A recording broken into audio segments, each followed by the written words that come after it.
Hello student, good morning. आज हम लोग व्यंजन वर्ण के बारे में समझेंगे। आज हम लोग व्यंजन वर्ण के बारे में समझा जाएगा।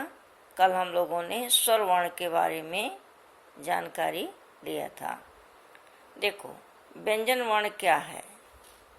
जिन वर्णों के उच्चारण के लिए स्वरों की सहायता ली जाती है। ध्यान से समझना, जिन वर्णों के उच्चारण के लिए स्वरों की सहायता ली जाती है उन्हें व्यंजन कहते हैं। आया समझ में? जिन वर्णों के उच्चारण के लिए स्वर वर्णों की सहायता ली जाती है उन्हें व्यंजन कहा जाता है। इसका अर्थ यह हुआ कि व्यंजनों का उच्चारण बिना स्वर के नहीं किया जा सकता। इसका अर्थ क्या हुआ? इसका अर्थ हुआ कि व्यंजनों का उच्चारण करने में हमें स्वर वर्णों की आवश्यकता पड़ती है। अब आगे देखो, व्यंजन वर्ण के बारे में बताया जा रहा है। जिन ध्वनियों के उच्चारण में हवा कंठ से निकलकर, ध्यान समझना बच्चों, जिन ध्वनियों के उच्चारण में हवा कंठ से निकलकर मुंह में कहीं स्पर्श करते हुए बाहर निकलती है उन वर्णों को व्यंजन कहा जाता है। समझ में आया? जिन ध्वनियों के उच्चारण में हवा कंठ से निकलकर मुंह में कहीं स्पर्श करते हुए बाहर निकलती है उन वर्णों को व्यंजन कहते हैं। आगे देखो क्या कहा गया। अब इसकी संख्या के बारे में बताया जा रहा है। ये समझ में आया? जिन वर्णों के उच्चारण के लिए स्वर वर्णों की आवश्यकता पड़ती है उन्हें व्यंजन कहा जाता है। और आगे बताया गया, जिन ध्वनियों के उच्चारण में हवा कण से निकलकर मुंह में कहीं छूते हुए बाहर निकलती है उन्हें व्यंजन कहते हैं। अब आगे देखो, व्यंजन वर्णों की संख्या मूल रूप से 33 अर्थात 33 है। व्यंजन वर्णों की संख्या मूल रूप से, मुख्य रूप से कितना माना गया है? इसको 33 माना गया है। लेकिन कुछ विद्वान इनकी संख्या 35 या 35 मानते हैं। आगे हम देखेंगे। इन व्यंजन वर्णों को 3 मुख्य भागों में विभाजित किया गया है। समझ में आया? जो व्यंजन वर्ण हैं इनको 3 भागों में विभाजित किया गया है। सबसे पहले देखो, स्पर्श व्यंजन, दूसरा है अंतस्थ व्यंजन, तीसरा ऊष्म व्यंजन। आया समझ में? व्यंजन वर्णों को 3 भागों में बांटा गया है: स्पर्श व्यंजन, अंतस्थ व्यंजन और ऊष्म व्यंजन। आगे देखो बच्चों, स्पर्श व्यंजन क्या है? स्पर्श माने होता है छूना, टच करना। स्पर्श व्यंजन देखो क्या है। आगे देखिए, जिन वर्णों के उच्चारण के समय जिह्वा मुख के विभिन्न भागों जैसे ओष्ठ अर्थात ओठ, दंत दांत, तालु, मूर्धा तथा इनके मेल से कंठ तालु, यानी कंठ, जहाँ जिस वर्ण को बोलने में गला और तालु दोनों का प्रयोग हो उसको कहते हैं कंठ तालु। कंठोष्ठ, कंठ से भी आवाज निकले और साथ में ओठ का भी उसमें उपयोग हो, आदि का स्पर्श करती है। समझ में आ रहा है? स्पर्श व्यंजन क्या है? जिसमें ओठ, दांत, तालु, मूर्धा और इनके मेल से कंठ तालु आदि का स्पर्श करके उन वर्णों को स्पर्श करती है, उन वर्णों को स्पर्श व्यंजन कहा गया। स्पर्श व्यंजन 27 माने गए हैं, अर्थात 27। स्पर्श व्यंजन की संख्या 27 मानी गई है। इन वर्णों को वर्ग के रूप में रखा गया है। 27 जो व्यंजन वर्ण हैं, इनको वर्ग के रूप में रखा गया है। प्रत्येक वर्ग का नाम उस वर्ग के पहले वर्ण के नाम पर रखा गया है। समझ में आ रहा है?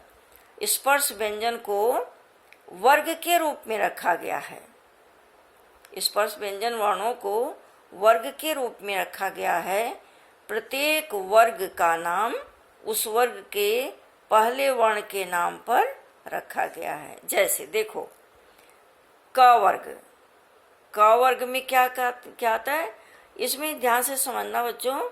हर वर्ग में 5 अक्षर आते हैं, 5 अक्षर, हर वर्ग में 5 अक्षर। जैसे क वर्ग, क, ख, ग, घ, ङ। च वर्ग में च, छ, ज, झ, ञ।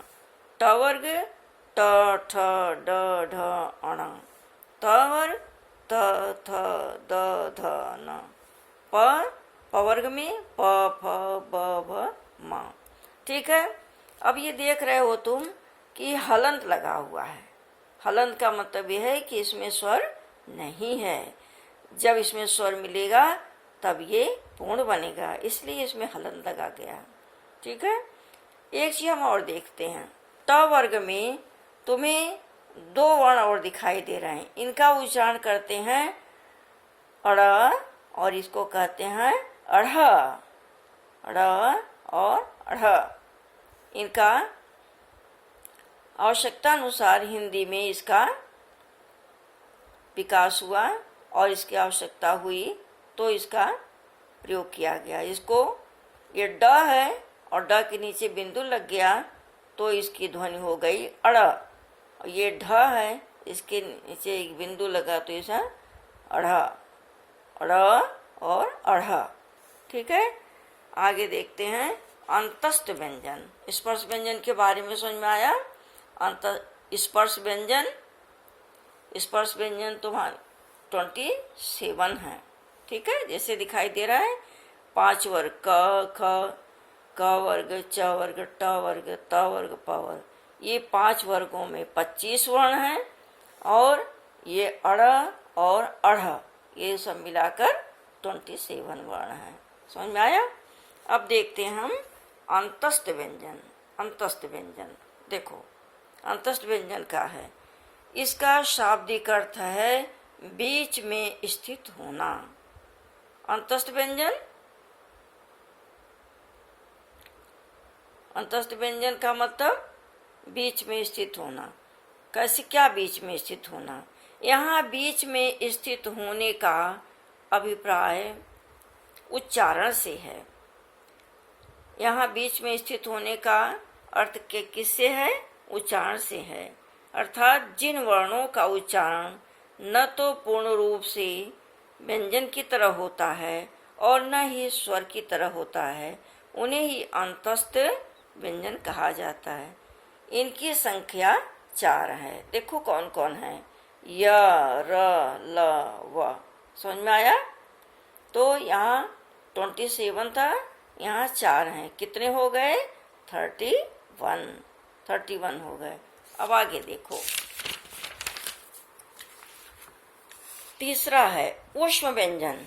ऊष्म व्यंजन किसे कहते हैं, ध्यान देखना। इसका शाब्दिक अर्थ है गरम। ऊष्म, ऊष्म का शाब्दिक अर्थ क्या होता है? गरम। अब आगे देखो क्या कहा। इसका मतलब क्या है, जिन वर्णों के उच्चारण में मुंह से गरम हवा बाहर निकले और हल्की सीटी सी आवाज आए, उन वर्णों को ऊष्म व्यंजन कहते हैं। फिर देखो, ऊष्म व्यंजन, ऊष्म का अर्थ है गरम। जिन वर्णों को बोलने में मुंह से गर्म हवा बाहर निकले और हल्की सीटी सी आवाज आए, उन वर्णों को क्या कहते हैं? उष् व्यंजन वर्ण कहते हैं। इनकी भी संख्या कितनी है? 4 है। इनकी संख्या भी 4 ही है। जैसे अंतस्थ व्यंजन की संख्या 4 थी, उसी तरह उष् व्यंजन की भी संख्या 4 है।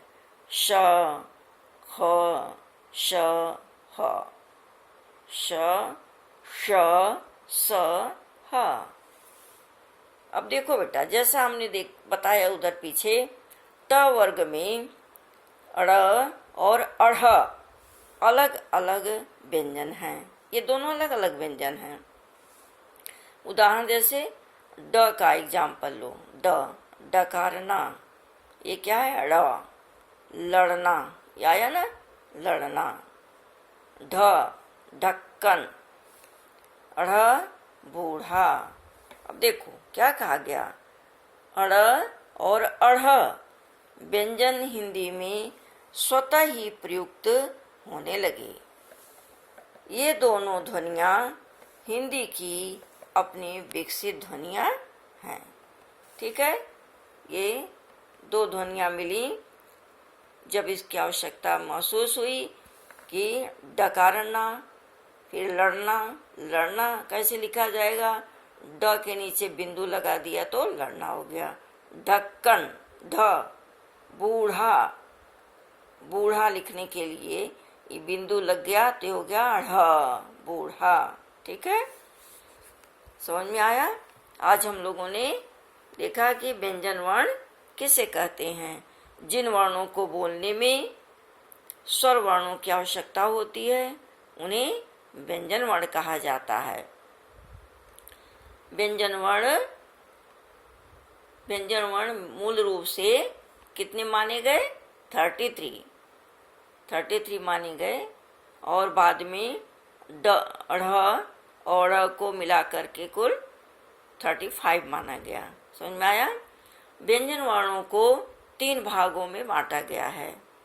जैसा हम लोगों ने पढ़ा, सबसे पहले स्पर्श व्यंजन, उसके बाद है अंतस्थ व्यंजन, फिर है उष् व्यंजन। व्यंजन वर्णों को 3 भागों में बांटा गया है। स्पर्श व्यंजन, अंतस्थ व्यंजन, उष् व्यंजन। समझ में आया? तो यह है तुम्हारे व्यंजन। कल हम लोगों ने स्वर वर्णों के बारे में जाना और आज व्यंजन वर्णों के बारे में जाना।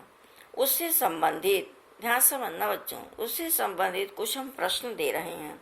इन प्रश्नों के उत्तर तुम लिख लेना, जरूर लिखना, लिख के मुझे दिखाओ। सबसे पहला प्रश्न है, व्यंजन किसे कहते हैं?